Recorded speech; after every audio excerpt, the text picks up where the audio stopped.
Hello students, आज हम आपको एक अगली एंट्री के बारे में बताएंगे। अगला असाइनमेंट लेंगे। अगला असाइनमेंट 5 नंबर का है, लेकिन हम 5 नंबर का असाइनमेंट हम नहीं कर रहे हैं। क्यों नहीं कर रहे हैं भाई? क्योंकि ये बिल्कुल आसान है, बिल्कुल जैसा 4 था वैसे ही 5 है। इसे आपको खुद बनाना है। नोट्स आप कहाँ से लेंगे? टेलीग्राम पे जाइएगा, पारंगत कंप्यूटर एजुकेशन चैनल खोलिएगा और उसे ज्वाइन कर लीजिएगा। मैं आपको ज्वाइन करा दूंगा उसके अंदर, और वहाँ से आप नोट्स जो है, ये वाला पेज जो एक पेज है बस ये आपको डाउनलोड कर लेना है। पीडीएफ में मैं आपको भेज रहा हूँ ये नोट्स।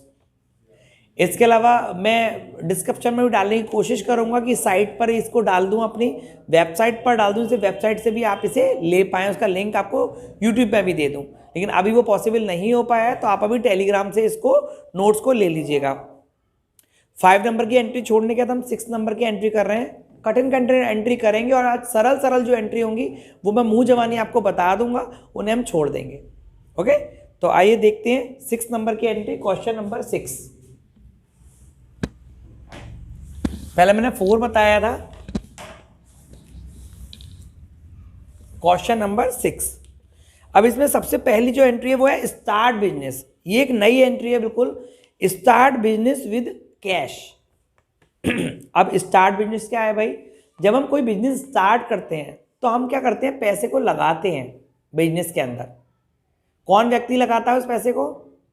कंपनी का मालिक, मतलब कैपिटल जो होता है, कंपनी का मालिक जो होता है वो सारे पैसे को बिजनेस के अंदर लगाता है, और बिजनेस के अंदर उस पैसे को लगाता है कैपिटल, और वो पैसा जाता कहाँ है? बिजनेस के अंदर। तो बिजनेस में तो आ रहा है वो पैसा, तो डेबिट होता है। कैश तो डेबिट होगा क्योंकि कैश बिजनेस में आ रहा है। और क्रेडिट कौन होगा? कैपिटल, जो पैसे को लगा रहा है, जो दे रहा है। तो कैपिटल कौन है इसमें? यहाँ लिखा है make journal entry in the books of Mohanlal and sons. Mohanlal and sons है, उसकी कंपनी है जो हमें बनानी है। तो मोहनलाल एंड सन्स कौन हो गया? कैपिटल। अगर हम अकाउंट्स की बात करें तो वहां तो कैपिटल लिख देते हैं, लेकिन हम टैली के अंदर, स्पेशली टैली के अंदर हम उसका नाम लिखते हैं मोहनलाल एंड सन्स। ओके, तो हम कुछ इस प्रकार से करेंगे। पहली एंट्री यहां लिखा है स्टार्ट बिजनेस विद कैश। जब हम कैश से स्टार्ट करें बिजनेस तो कैश अकाउंट डेबिट हो जाएगा। अमाउंट होगा आपका 21,000 रुपए का। 2 में आएगा मोहनलाल एंड सन्स, 21,000 रुपए। तो ये 21,000 रुपए मोहनलाल सन्स से होगा। अच्छा, इसकी नरेशन क्या रहेगा? नरेशन ही एंट्री होती है वैसे। आपको अगर मैं नोट्स नहीं भी दूं तो भी आप कर सकते हो, लेकिन नोट्स से क्या है, जो एंट्री मैं छोड़ रहा हूं वो भी आप कर पाएंगे, और कोई दिक्कत होगी तो मुझसे पूछ लेंगे। Being start business with cash. अब हम दूसरे नंबर की एंट्री करेंगे, purchase from Mahesh. I think so कि आपको बिल्कुल याद हो गई होगी एंट्री। परचेज करते हैं तो परचेज डेबिट होगा, और महेश क्या होगा? वो क्रेडिट हो जाएगा। परचेज डेबिट होगा क्योंकि वो आ रहा है, और महेश क्योंकि दे रहा है तो वो क्रेडिट हो जाएगा। तो एंट्री बनेगी purchase account debit to Mahesh. Clear? अब हम कर रहे हैं सेल टू दीनानाथ। अच्छा, पिछली वाली एंट्री में सेल की एंट्री नहीं थी किसी व्यक्ति के साथ, तो इसे मैं लिख देता हूं। तीसरे नंबर की एंट्री है, 2 नंबर की मैंने छोड़ दी है। Sale to Dinanath. जब हम सेल करेंगे दीनानाथ को तो दीनानाथ तो क्या होगा? डेबिट होगा। क्यों? कि उसके पास सामान जा रहा है, और दे कौन रहा है? सेल जो कर रहा है वो दे रहा है, तो हम सेल को क्रेडिट करेंगे। सेल तो नीचे आ जाएगा क्योंकि वो दे रहे हैं, और ऊपर क्या आएगा? दीनानाथ। दीनानाथ डेबिट 7,500 रुपए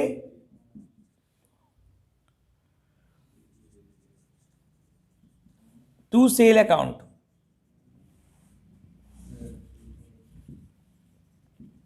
बीइंग सेल टू दीनानाथ। जो एंट्री है वो आपको पूरी लिखनी है। अच्छा, इसमें ये लिखा ऑन क्रेडिट। आप इसे घबराइएगा नहीं। ऑन क्रेडिट मतलब होता है उधार, और नेचुरली अगर हम इस एंट्री को देखें तो उधार में ही चल रही है। या कैश होता तो कैश आ रहा है, लेकिन कैश नहीं आ रहा, तो ये एंट्री क्या? उधार है, मतलब क्रेडिट है। तो सिर्फ वो लिखा हुआ है, आप उसको देख के भ्रमित नहीं होइएगा।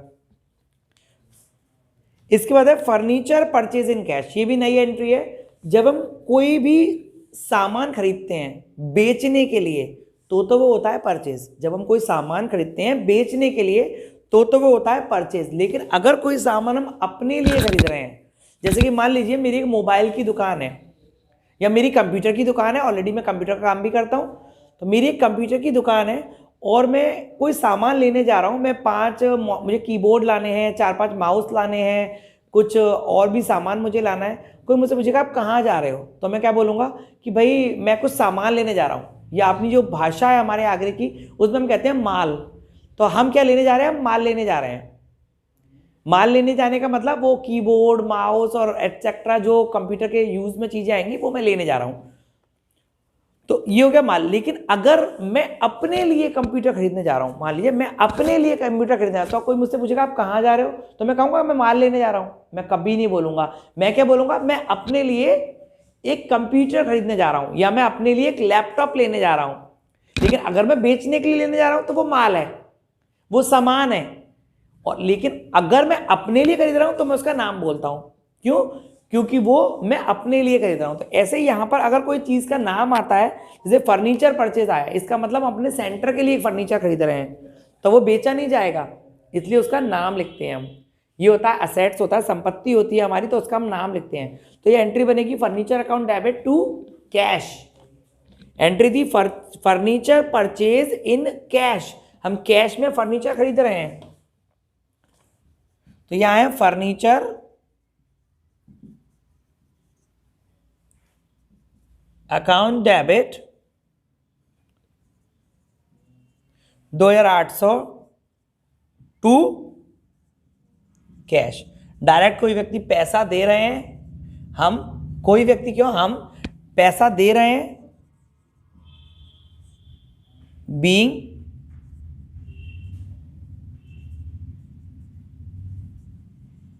Furniture purchase in cash. तो फर्नीचर परचेज हो गया है कैश के साथ। इसके बाद है डोनेशन गिव, ये भी नई एंट्री है आपके लिए। डोनेशन मतलब हम कोई भी किसी भी संस्था को हम कोई डोनेशन दे रहे हैं, या तो पैसा डोनेट कर रहे हैं या कोई कंप्यूटर डोनेट कर रहे हैं या और कोई सामान अगर हम डोनेट करते हैं तो उसे डोनेशन बोला जाता है। डोनेट मतलब होता है किसी को देना, दान देना। डोनेशन मतलब दान देना। तो हम डोनेशन जब गिव करते हैं तो डोनेशन हमेशा क्या हो गया, खर्चा हो गया हमारा, हम तो दे रहे हैं तो हमारा तो खर्चा हो रहा है ना। तो डोनेशन अकाउंट डेबिट। और गिव क्या देंगे डोनेशन में, अगर सामान नहीं लिखा है तो, अगर लिखा है मैं डोनेशन कर रहा हूं फर्नीचर, तो donation account debit to furniture हो जाएगा। लेकिन जब कुछ नहीं लिखा है डोनेशन गिव, कुछ नहीं लिखा होता तो वहां कैश होता है। जैसे किसी भी संख्या के आगे अगर कुछ नहीं लिखा हो तो प्लस का निशान होता है, ऐसे ही यहां पर कुछ नहीं लिखा हो तो वहां कैश होता है। तो यह है डोनेशन गिव। मतलब कि हम क्या करेंगे, 5वें नंबर की एंट्री में डोनेशन अकाउंट डेबिट 40 रुपए का डोनेशन है बस खाली, टू कैश अकाउंट। सही है। नरेशन में आएगा बीइंग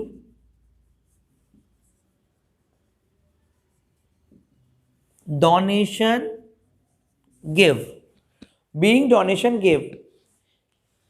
तो ये एंट्री हो गई। अच्छा, इसके बाद हम ले लेते हैं छठी एंट्री, ये भी बड़ी सही है, थोड़ी अलग हटके, रिसीव फ्रॉम दीनानाथ। हम दीनानाथ से कुछ पैसा ले रहे हैं। रिसीव मतलब चेक तो लिखा नहीं है, चेक लिखा होता तो बैंक आ जाता, लेकिन चेक नहीं लिखा, रिसीव खाली लिखा है, तो इसका मतलब कैश आएगा। तो हम कर रहे हैं रिसीव मतलब कैश अकाउंट डेबिट। कितना रुपया, 7,500 रुपये टू दीनानाथ।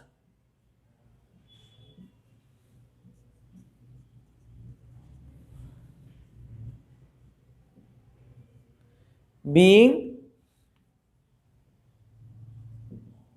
received from दीनानाथ। नरेशन में वही एंट्री हमारी आ जाती है।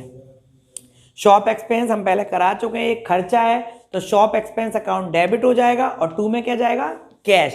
मतलब ऊपर आएगा शॉप एक्सपेंस अकाउंट डेबिट और नीचे आएगा टू में कैश, लिख लीजिएगा। सैलरी पेड, हम ये भी पहले बता चुके हैं, सैलरी जाती है कि आती है? जाती है, ध्यान रखिएगा। कंपनी सैलरी देती है, ये व्यक्ति का अकाउंट नहीं है, कंपनी का अकाउंट बन रहा है जो सैलरी सिर्फ देगी। तो salary account debit to cash. मैं एक बार और लिख देता हूं, इसे बहुत कंफ्यूजन होता है बच्चों को सैलरी में। Salary account debit to cash account. पैसा है 1200 रुपये और एंट्री है 8 नंबर की। इसके बाद है entry credit purchase from Harish. Credit लिखने से purchase from Harish, entry main है परचेज फ्रॉम हरीश। क्रेडिट मतलब उधार, तो उधार तो वो है ही, जब नाम आ रहा है तो। किसी का नाम हम कब लिखते हैं? जब सामने वाला हमें पैसा नहीं देता। अगर सामने वाला पैसा दे रहा है तो हम नाम क्यों लिखेंगे? तो यहाँ पर है परचेज फ्रॉम हरीश, तो हमने परचेज किया हरीश से, उधार ही हुआ। अगर हम पैसा देते तो एंट्री होती purchase account debit to cash, तो ये एंट्री होगी purchase account debit to Harish. एक एंट्री और है परचेज फर्नीचर फ्रॉम किशोर। हमने किशोर से फर्नीचर परचेज किया है, जस्ट यही एंट्री है भाई। यहाँ था फर्नीचर टू कैश था, यहाँ किशोर का नाम आ गया, मैं लिख ही देता हूँ इसे भी। जब फर्नीचर परचेज करेंगे तो मैंने बताया अपने लिए खरीद रहे हैं तो उसका नाम लिखेंगे, तो हम नाम ले लेंगे। यहाँ पर करीबन 10वीं एंट्री होनी चाहिए।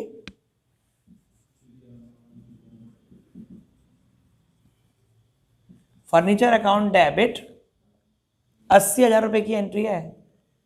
मैं बाद में बताऊंगा इसको, इसकी ट्रायल बैलेंस वगैरह जब बनेंगे तो इन अमाउंट्स का क्या करना है।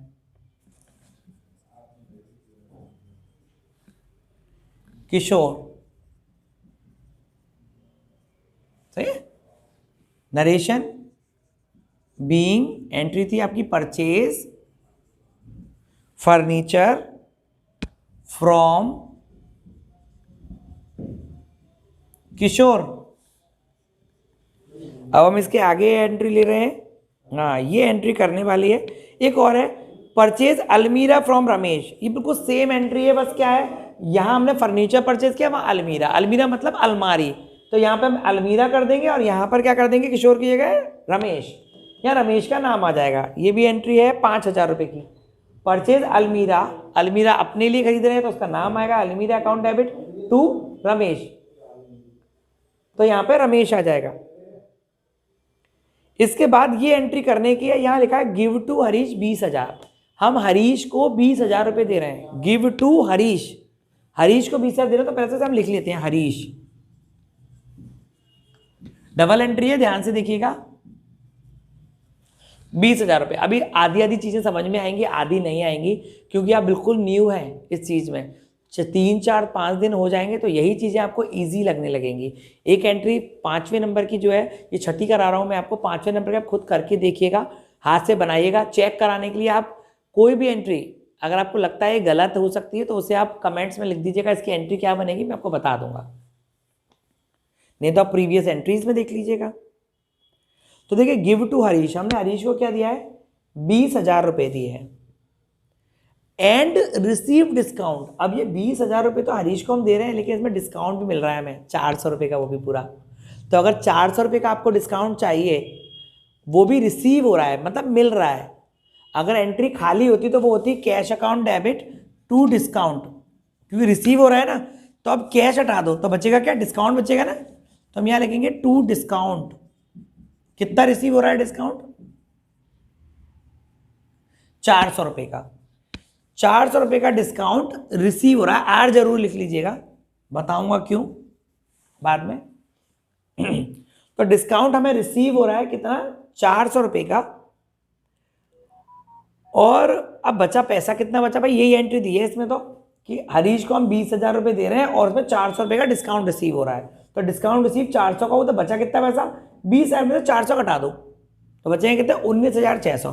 तो इसका मतलब हमको देने तो 20,000 रुपये थे, है ना, लेकिन हमने 19,600 रुपये दिए हैं। हरीश को 20,000 रुपये देने थे, क्योंकि 400 रुपये का डिस्काउंट आ गया, तो 2 में आ गया डिस्काउंट 400 रुपये, तो फिर हमने उसे 19,600 बचे हुए पैसे दिए हैं।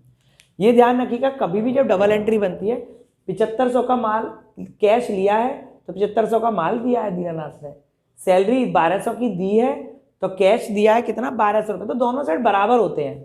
ऐसे ही इसमें देखो हरीश में क्या हुआ, 20,000 रुपये हरीश को देने थे हमें, 400 का डिस्काउंट आ गया तो 20,000 में से 400 कट जाएंगे, तो 400 रुपये 20,000 में से कट गए, तो कितने बचे 19,600। तो टू कैश में हमने क्या लिखा 19,600। ये एंट्री एज इट इज ऐसी ही रहेगी। अभी कम समझ में आएगी, कोशिश करिएगा समझने की, 2-4 एंट्रियों के बाद आपको ये चीजें ईजी लगने लगेंगी। नरेशन लिख देता हूं, being give to Harish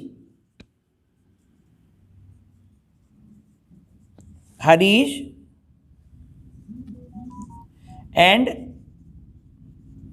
receive discount, बस पूरी एंट्री लिखनी पड़ेगी नरेशन में। इसके बाद आ रहा है कैश परचेज, तो कैश परचेज आप जानते ही हैं, परचेज अकाउंट डेबिट रहेगा टू कैश। इसके बाद purchase credit purchase from Sitaram, वही entry, purchase account debit to Sitaram, यहां पे मैंने ली ही नहीं है परचेज वाली entry, purchase account debit to Sitaram हो जाएगा। इंश्योरेंस प्रीमियम पेड, अगर हम बात करें इंश्योरेंस प्रीमियम पेड की बात करें तो इंश्योरेंस प्रीमियम क्या है, ये भी एक खर्चा है, जैसे कि कमीशन खर्चा कर रहे हैं, रेंट का खर्चा कर रहे हैं, सैलरी का खर्चा कर रहे हैं, तो ऐसे ही है इंश्योरेंस प्रीमियम पेड। अगर आपको एंट्री बनानी है तो यहाँ सैलरी, जैसे यहाँ सैलरी लिखा है खर्चे पे ऊपर डेबिट में, ऐसे इंश्योरेंस प्रीमियम आ जाएगा और 2 में आएगा कैश। पेड मतलब कैश जा रहा है। हाँ, अगर चेक दिया होता तो बैंक लगा देते हम, तो ये हो जाएगा insurance premium account debit to cash. इसके बाद है गुड्स परचेज, परचेज तो गुड्स ही होता है, गुड्स मतलब सामान, तो सामान ही परचेज होता है ना, तो purchase account debit to Ramdin, ऊपर आएगा परचेज, नीचे क्या आएगा रामदीन, 2 में रामदीन। मैं बताता भी जा रहा हूं इन एंट्रियों को, मौखिक तो लिखूंगा उसे ही जो बहुत important. Payment to Ramdin, payment to Ramdin, हम रामदीन को पेमेंट कर रहे हैं, कितने रुपए का पेमेंट कर रहे हैं भाई, हम कर रहे हैं 8,600 का। किसको पेमेंट कर रहे हैं, रामदीन को, तो डेफिनेटली रामदीन क्या होगा, डेबिट होगा। मैं एक एंट्री मटोल कैसे लिख देता हूं, हम कर रहे हैं एंट्री, हम करने वाले थे पेमेंट टू रामदीन, हम रामदीन को पेमेंट कर रहे हैं। पेमेंट का मतलब कैश क्या होगा, वो नीचे आएगा 2 में, और अगर रिसीव होता तो कैश ऊपर आता, तो यहाँ 2 में कैश जाएगा, और किसके पास जा रहा है कैश, रामदीन के पास, तो यहां लिखेंगे रामदीन, रामदीन डेबिट, रुपए हैं हमारे 8,600 टू 8,600 है, और 2 में पेमेंट है, पेमेंट मतलब कोई चेक वगैरह कुछ भी लिखा हुआ है तो 2 कैश आ जाएगा 8,600 का। नरेशन आएगा, नरेशन में यहां एंट्री लिखेंगे पेमेंट टू रामदीन, बीइंग इसलिए लिखते हैं हो रहा है, वैसे नहीं भी लिखेंगे तो एंट्री बनेगी पेमेंट टू रामदीन। ये एंट्री आपकी समाप्त हो गई। लास्ट एंट्री है आपकी सैलरी पेड टू एम्प्लॉय, 1,400 रुपए सैलरी पेड कर रहे हैं एम्प्लॉय को, तो बच्चे क्या समझते हैं पेड टू एम्प्लॉय, एम्प्लॉय को पेड कर रहे हैं तो सैलरी डेबिट कर देते हैं, 2 में एम्प्लॉय कर देते हैं। ऐसा नहीं होगा, हमने तो पेड करी दी, अब पेड कर दिया, पैसा दे ही दिया, तो व्यक्ति से क्या मतलब हमें तो बस ये लिखना है हमने सैलरी पेड करी, किसको करी, ये नरेशन में लिखेंगे ना, हम जो भी लिखेंगे नरेशन में लिखेंगे, कंप्यूटर में भी नरेशन में लिखा जाएगा, तो इसको हम करेंगे सैलरी पेड टू एम्प्लॉय को सैलरी अकाउंट डेबिट, कितने रुपए से सैलरी दे रहे हैं 1,400 रुपए टू कैश, मतलब आपको यहां एम्प्लॉय वगैरह नहीं लिखना है, यही आएगा।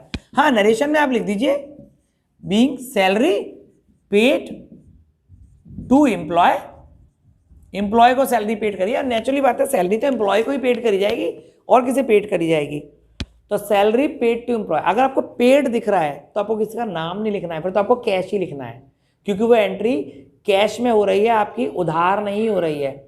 ओके, और अगर आपको नाम दिखता है, पेड नहीं दिखता है, जैसे salary due to employ, salary due to employ मतलब वो रह गई है, उधार है अभी, तो salary due account debit to employ हो जाएगा। इस प्रकार से एंट्रीज हम बनाएंगे, अभी आगे बताएंगे। ये एंट्री हमने पूरी फिनिश कर दी है, तो होप सो आपको समझ में आई होगी। बहुत मेहनत लग रही है टैली को पढ़ाने में, कि बोर्ड पर बनानी पड़ती है। सब्सक्राइब जरूर कर लीजिएगा। अगर आपको वीडियो अच्छी लग रही है तो लाइक और शेयर भी कीजिएगा, सब्सक्राइब कीजिएगा, दूसरों को बताइएगा, जिससे कि वो भी इस क्लास को ज्वाइन करें और जल्दी जल्दी अपनी टैली अकाउंट समाप्त कर पाएं। Nice meeting you guys.